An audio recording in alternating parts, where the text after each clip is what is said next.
Hello बच्चों, आप सभी बच्चों का अपने यूट्यूब चैनल सत्या एजुकेशन में स्वागत करता हूं।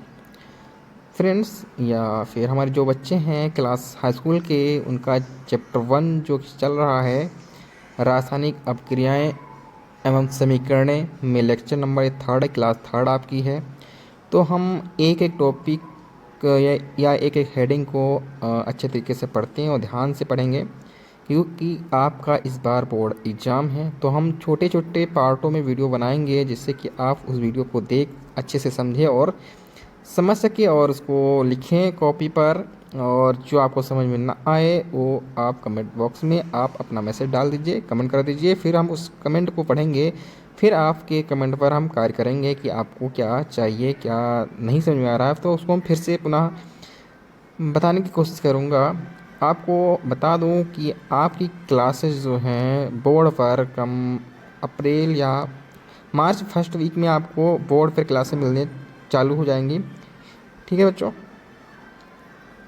तो बच्चों, आज हम रासायनिक अपक्रिया के प्रकार जो हैं, जो अपक्रियाओं के प्रकार हैं, उनके बारे में जानेंगे कि कितने प्रकार होते हैं रासायनिक अपक्रिया के। ठीक है, तो हम बता देते हैं कि जो आपकी अपक्रिया की क्रियाविधि के आधार पर जो रासायनिक अपक्रियाएँ होती हैं, उनके निम्नलिखित प्रकार होते हैं।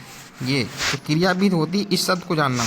क्रियाओं के आधार पर जो रासायनिक अपक्रियाएं होती हैं, उनके प्रकारों को बताया जा रहा है यहाँ पर कि कौन कौन से प्रकार होते हैं जो कि रासायनिक अपक्रियाओं के आधार पर कार्य करती हैं। तो पहला पॉइंट जो आपका यहाँ पर है, योगात्मक अथवा संयोजन अथवा संकलन अपक्रियाएं। मतलब कि जो देखो, अगर हम दो या दो से अधिक उत्पादों को लेते हैं, नहीं अपकारक को लेते हैं, तो आपस में मिलकर एक उत्पाद बनाए। क्या बनाए? आपस में मिलकर एक उत्पाद बनाए, यानी मिल जाए फिर एक नया उत्पाद बने, एक से अधिक नहीं, एक ही उत्पाद बने, तब वहाँ पर योगात्मक या संयोजन अथवा संकलन अपक्रियाएं होती हैं। ठीक है। वियोजन अथवा अपघटन, मतलब वियोजन में अलग अलग, मतलब एक अणु जो होगा कई पदार्थों में टूटेगा। जैसे योगात्मक क्या, दो पदार्थ मिलकर एक पदार्थ बनते थे, तो इसका उल्टा होता है वियोजन में। वियोजन में होता है अलग अलग। अपघटन, वियोजित होना, एक कोई आपका चीज़ दिया हो, उसको कई भागों में तोड़े, तो कहलाता है वियोजन अपक्रियाएं।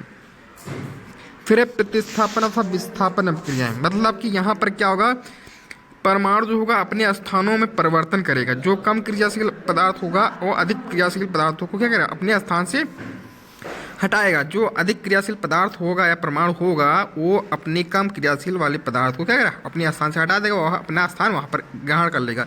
तो इसको कहते हैं प्रतिस्थापन क्रिया, विस्थापन क्रिया भी कहते हैं। स्थानों का अदला बदली होना। ठीक है। फिर अगला पॉइंट इसमें है द्विविस्थापन। द्विविस्थापन क्या है बच्चों, कि जब द्विविस्थापन में जब दो परमाणु आपस में अपना स्थान बदलते हैं, तो उसे द्विविस्थापन कहते हैं। इसको हम सिंपल भाषा में समझा रहे हो। अगर जो आपकी केमिस्ट्री की लैंग्वेज में है, इसको आगे हम देखेंगे, एक एक हेडिंग देखेंगे कि क्या क्या होता है। तो आज हम केवल योगात्मक अथवा संयोजन अपक्रियाओं के बारे में ही पढ़ेंगे, क्योंकि इसके भी दो प्रकार होते हैं। तो यहाँ हम क्या करेंगे, यहाँ पर योगात्मक अथवा संयोजन अपक्रिया है, इसके बारे में डिटेल से जानेंगे क्या होता है। एडिशंस और कॉम्बिनेशंस रिएक्शन, मतलब दो तत्वों को आपस में मिलकर एक नया तत्व बनाता है, तो उसे क्या कहते हैं, योगात्मक अथवा संयोजन अपक्रिया। इसकी डिफिनीशन लैंग्वेज जो है केमिस्ट्री की भाषा में देखिए, नीचे लिखी हुई है कि वे अपक्रियाएं जिनमें दो या दो से अधिक अभिकारक यानी तत्व या यौगिक दोनों या हों, तत्व भी हो सकते हैं, यौगिक भी हो सकते हैं, आपस में जब संयोग करके केवल एक नया पदार्थ है। योगात्मक में केवल एक ही नया पदार्थ बनेगा, इसको ध्यान रखना। ठीक है। योगात्मक में केवल एक ही नया पदार्थ बनता है। जब दो या दो से अधिक अपकारक तत्व आपस में संयोग करते हैं, तो एक नया पदार्थ बनता है, जिसे हम कहते हैं योगात्मक अथवा संयोजन अपक्रिया कहते हैं। क्या कहते हैं? योगात्मक अथवा संयोजन अपक्रियाएं कहलाती हैं। ठीक है, इतना ध्यान रखना। क्या होता है योगात्मक, जब दो परमाणु या दो अभिकारक एक साथ मिलकर संयोग करते हैं, मिलते हैं, तो एक नया पदार्थ बनता है, इसे हम कहते हैं योगात्मक अथवा संयोजन अपक्रिया। फॉर एग्जाम्पल देखिए, नीचे लिखा हुआ है कि जैसे कि हम हाइड्रोजन और क्लोरीन को क्या करते हैं, संयोग करके मिलाते हैं या बनाते हैं, तो HCl बनता है। क्या बनता है? HCl बनता है। जब हाइड्रोजन गैस और क्लोरीन गैस के साथ अपक्रिया कराते हैं, तो हाइड्रोक्लोरिक गैस जो बनता है, हाइड्रोजन गैस क्लोराइड जो बनता है, वो गैस बनती है। क्या बनता है? जब यहाँ दो अपकारक लिए गए, एक हाइड्रोजन लिया गया, एक क्लोरीन लिया गया, आपस में मिलकर एक नया पदार्थ बना ना, एक ही बना, दो ना बने ना। जब दो अभिकारक तत्वों को हम अपक्रिया कराते हैं तो नया पदार्थ बनता है। जैसे कि हाइड्रोजन और क्लोरीन के साथ अपक्रिया अगर हम कराते हैं तो हाइड्रोक्लोराइड बनता है या हाइड्रोजन क्लोराइड बनता है। ठीक बच्चों, और इसको बैलेंस कर सकते हैं इसके बाद। फिर देखिए दूसरा पॉइंट इसमें एग्जाम्पल का कि कोई जब कार्बन या कार्बन क्या होता है, कोयला को हम क्या करते हैं वायु की उपस्थिति में जलाकर कार्बन डाइऑक्साइड गैस बनाते हैं। कार्बन को हम क्या, कार्बन कोयला को आप जब ऑक्सीजन की उपस्थिति में जलाओगे कार्बन को तो क्या कार्बन डाइऑक्साइड गैस मिलेगी धुएं के रूप में। ठीक है, तो यहाँ पर कार्बन होगा और ऑक्सीजन गैस हो गई आपकी, और दोनों क्या मिलकर बनाते हैं कार्बन डाइऑक्साइड गैस बनाते हैं। तो अगला पॉइंट थर्ड, फिर से ये रिएक्शन आपके लिए महत्वपूर्ण है। थर्ड रिएक्शन जो है आपकी ये बहुत ही महत्वपूर्ण है, ये एग्जाम में बहुत अच्छी तरीके से पूछी जाती है आपसे कि क्या होता है जब बिना बुझे चूने यानी CaO कैल्शियम ऑक्साइड की जल के साथ अपक्रिया कराते हैं तो बुझे हुए चूने को क्या करता है कैल्शियम हाइड्रोक्साइड का निर्माण होता है। बुझे हुए चूने यानी कि कैल्शियम हाइड्रोक्साइड का निर्माण होता है और बहुत अधिक मात्रा में ऊष्मा उत्पन्न होती है। क्या ऊष्मा उत्पन्न होती है। जब ऊष्मा उत्पन्न होगी इससे ऊष्मा क्षेपीय अपक्रिया करेंगे, जिसमें ऊष्मा उत्पन्न होगी उसको हम कहेंगे ऊष्मा क्षेपीय अपक्रिया है। ठीक है, तो क्या कैल्शियम ऑक्साइड की जब हम हाइड्रोजन के जल के साथ अपक्रिया कराते हैं यानी बिना बुझा चूना की अपक्रिया हम जल के साथ कराते हैं तो बुझा हुआ चूना यानी कैल्शियम हाइड्रोक्साइड मिलता है, जो कि क्या है उसके साथ में और अधिक मात्रा में ऊष्मा निकलती है। जब आप किसी पानी में चूने को डालें, जब बिना बुझा हुआ चूना हो आप डालेंगे तो देखेंगे वो पानी क्या खोलने लगता है। तो क्या हो जाता है वो जो बिना बुझा हुआ चूना है वो जल के साथ अपक्रिया करता है। उसके बाद जब पानी उबलना बंद हो जाता है तो बुझा हुआ चूना यानी पानी के साथ अपक्रिया करके अधिक मात्रा में ऊष्मा को बाहर निकाल देता है और बिना बुझा हुआ चूना आपको प्राप्त हो जाता है। फिर देखिए ऊर्जा के परिवर्तन के आधार पर रासायनिक अपक्रिया दो प्रकार की। ऊर्जा मतलब ऊर्जाओं के मतलब एक में तो ऊर्जा शोषित होती है, एक में ऊर्जा उत्पन्न होगी, यानी कि दो प्रकार की अपक्रिया यहाँ पर होगी। एक ऊष्मा क्षेपीय अपक्रिया होगी, एक ऊष्मा शोषी अपक्रिया। जैसे ऊष्मा क्षेपीय अपक्रिया क्या है, एक जो थर्मिक रिएक्शंस क्या है ऊष्मा छिपी मतलब इसमें ऊष्मा निर्मुक्त होगी मतलब ऊष्मा उत्पन्न होगी। ठीक है, वे रासायनिक अपक्रियाएं जिनमें ऊष्मा उत्सर्जित होती है यानी मुक्त होती है तथा अपक्रिया मिश्रण का ताप बढ़ जाता है। जब ऊष्मा बढ़ेगी यानी कि ऊष्मा मुक्त होगी तो उस जो अपक्रिया हो रही है उसका टेम्परेचर क्या हो जाएगा बढ़ जाएगा। ऊष्मा क्षेपीय अपक्रिया कहलाती है। क्या कहलाती है ऊष्मा क्षेपीय अपक्रिया कहलाती है वे रासायनिक अपक्रियाएं जिनमें ऊष्मा उत्पन्न होती है या मुक्त होती है। उस अपक्रिया में क्या होता है उसे ऊष्मा क्षेपीय अपक्रिया कहते हैं और इस अपक्रिया में मिश्रण का ताप क्या होता है बढ़ जाता है। ठीक है, फिर अगला पॉइंट देखिए, एग्जाम्पल देखिए दहन अपक्रिया का। जैसे हम किसी चीज़ को जलाते हैं तो ऊष्मा मिलती है नहीं मिलती है ना, तो यहाँ पर वही है कार्बन को वायु में जलाने पर कार्बन डाइऑक्साइड मिलती है और ऊष्मा उत्पन्न। जैसे लकड़ी को क्या करते हो वायु की उपस्थिति में ही जलाते हो, वायु उपस्थित नहीं होगी तो लकड़ी जलेगी नहीं। उसी प्रकार कोयला है, कोयला क्या है कार्बन है और ऑक्सीजन की उपस्थिति में हम जब क्या कहते हैं जलाते हैं तो कार्बन डाइऑक्साइड गैस मिलती है, उसके साथ में ऊष्मा प्राप्त होती है। ठीक समझ में आया होगा। जैसे खाना बनता है देखा चूल्हे के नीचे लकड़ी जलती रहती है तो वही अपक्रिया यहाँ पर हो रही पूरी कि लकड़ी को जलाते हो तो ऊष्मा मिलती है और उसके साथ में धुएं के रूप में क्या कार्बन डाइऑक्साइड गैस मिलती है ना।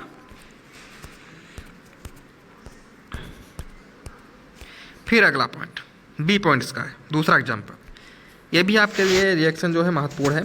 प्राकृतिक गैस में प्राकृतिक गैस क्या मुख्य रूप से मेथेन है, CH4 होता है फार्मूला CH4। ठीक ध्यान रखना। मेथेन को जलाने पर बहुत अधिक मात्रा में ऊष्मा प्राप्त होती है उत्पन्न होती है। जैसे मेथेन को क्या करेंगे ऑक्सीजन की उपस्थिति में O2 यानी O2 इस प्रकार से लिखा जाता है, टाइपिंग करने में इस प्रकार से आता है लिखकर O2 भी इसमें होता है इसका। ठीक, जब मेथेन की अपक्रिया जो है ऑक्सीजन की उपस्थिति में कराते हैं तो कार्बन डाइऑक्साइड गैस मिलती है और जल मिलता है, उसके साथ में ऊष्मा प्राप्त होती है। ठीक, फिर है आपकी सभी दहन अपक्रिया मतलब जो आपकी दहन अपक्रिया जो हम जलाते हैं वे सभी अपक्रियाएं कहलाती है ऊष्मा क्षेपी।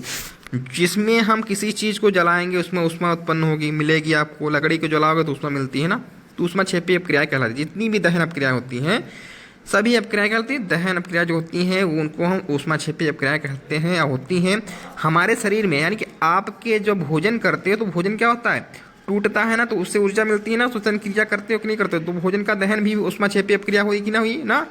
तो हम जो श्वसन क्रिया के द्वारा भोजन का दहन भी करते हैं तो ऊष्मा क्षेपी अपक्रिया कहलाती है। ठीक है, एग्जाम्पल हम बहुत सारे यहाँ से लिए हैं उठा के तो आपको अच्छे से समझ में आया होगा। फिर अगला क्वेश्चन नंबर इसका डी ऑप्शन श्वसन भी एक ऊष्माक्षेपी क्रिया। जब आप श्वसन करते हैं तो श्वसन में क्या होता है, श्वसन का ग्लूकोज कार्बन डाइऑक्साइड तथा जल में ऑक्सीकृत हो जाता है। क्या हो जाता है, जब श्वसन करते हैं, श्वसन में जब ग्लूकोज अंदर होता है उस कार्बन डाइऑक्साइड तथा जल में क्या होता है, ऑक्सीकृत हो जाता है और उससे ऊष्मा उत्पन्न होती है, ऊर्जा, जो जैविक क्रियाओं को प्रचलन में प्रयुक्त किया, मतलब चलने के लिए जो क्रियाओं को चलाती हैं, जैविक क्रियाओं को चलाते हैं, उसमें ग्लूकोज जो के साथ कार्बन डाइऑक्साइड तथा जल में ऑक्सीकृत हुआ था, वो ऊर्जा के रूप में हमारे कार्यों में सहायता प्रदान करेगी। ठीक है, फिर देखिए C6H12O6, C6H12O6 है आपका। ठीक है, तो इसको इस प्रकार से लिख सकते हैं C6H12O6, ये लिखा हुआ है। ठीक है, प्लस 6O2 को जब हम अपक्रिया कराते हैं ऑक्सीजन की उपस्थिति में तो कार्बन डाइऑक्साइड मिलती है, हाइड्रोजन जल मिलता है और ऊर्जा मिलती है, जो कि ग्लूकोज के रूप में होता है। ग्लूकोज क्या है, ग्लूकोज ये आपका है, ये ग्लूकोज है, यहाँ पर लिखा जाए ये ग्लूकोज है। जब ऑक्सीजन की उपस्थिति में टूटता है तो कार्बन डाइऑक्साइड मिलती है, जल मिलता है, ऊर्जा मिलती है। ठीक बच्चों,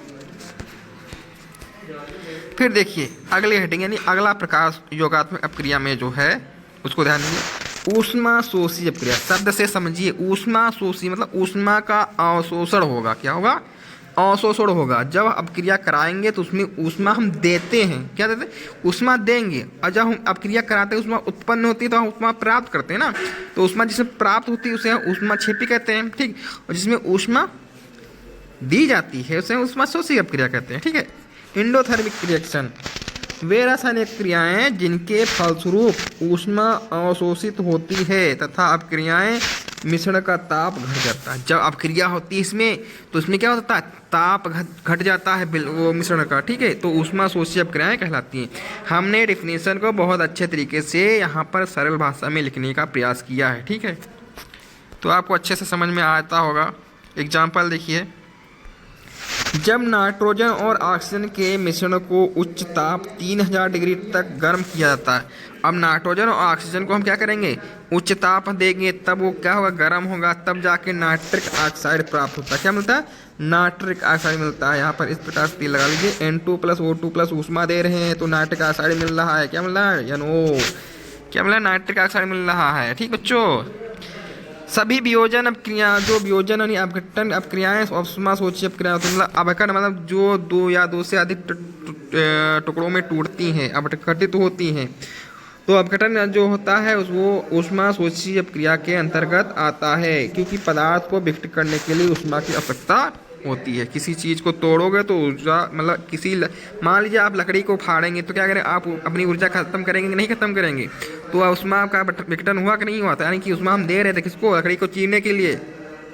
ठीक है, तो यहाँ भी वैसे ही है, जब हम किसी अपक्रिया को कराते हैं, जब कराओगे तो उसमें ऊष्मा को दोगे, गर्म करोगे, तब जाके जो तत्व मिलता है वो आपका अपक्रिया कहलाएगी बच्चों। ठीक है, तो इस प्रकार ये टॉपिक समझ में आया होगा। अगली हेडिंग आपको बताएंगे कौन सी, वियोजन अथवा अपघटन क्रिया। ठीक है, 4 हेडिंग है, 4 प्रकार हैं, तो चारों प्रकार को अच्छे से समझेंगे। ये चैप्टर आपका इसी मंथ में मतलब 28 तारीख तक आपका क्लोज हो जाएगा एक चैप्टर। ठीक बच्चों, हर चैप्टर को अच्छे से पढ़ेंगे, उसके बाद MCQ हल करेंगे, फिर उसके बाद क्वेश्चनों को हल करते जाएंगे। ठीक है, एक चैप्टर को बहुत अच्छे तरीके से पढ़ते जाएंगे, फिर उसके बाद जो होगा देखा जाएगा। ठीक बच्चों, अगली हेडिंग जो है वियोजन अथवा अपघटन अपक्रिया के बारे में पढ़ेंगे, फिर उसके बाद अगले 3 वीडियो में ये आपका चैप्टर खत्म होगा। ठीक बच्चों, और तो वीडियो आपको पसंद आया हो तो लाइक और कमेंट करना ना भूलें। कमेंट करना तो बिल्कुल ना भूला करें, और लाइक करना ना भूलें।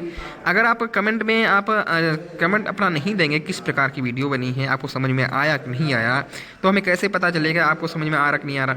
तो आप जब कमेंट बॉक्स में लिखेंगे तभी हम जान पाएंगे कि आपको किस प्रकार से समझाएं, किस प्रकार से और मेहनत करें वीडियो बनाने में, किस प्रकार को आपको सरल भाषा में उपलब्ध कराएं कंटेंट को। ठीक है, तो आप अच्छे तरीके से पढ़िए, और आपको समझ में आता है तो कमेंट करिए, लाइक करिए, और नहीं समझ में आता तब भी आप कमेंट करिए। ठीक है, फिर मिलते हैं अगले वीडियो के साथ, तब तक के लिए टेक केयर, बाय बाय।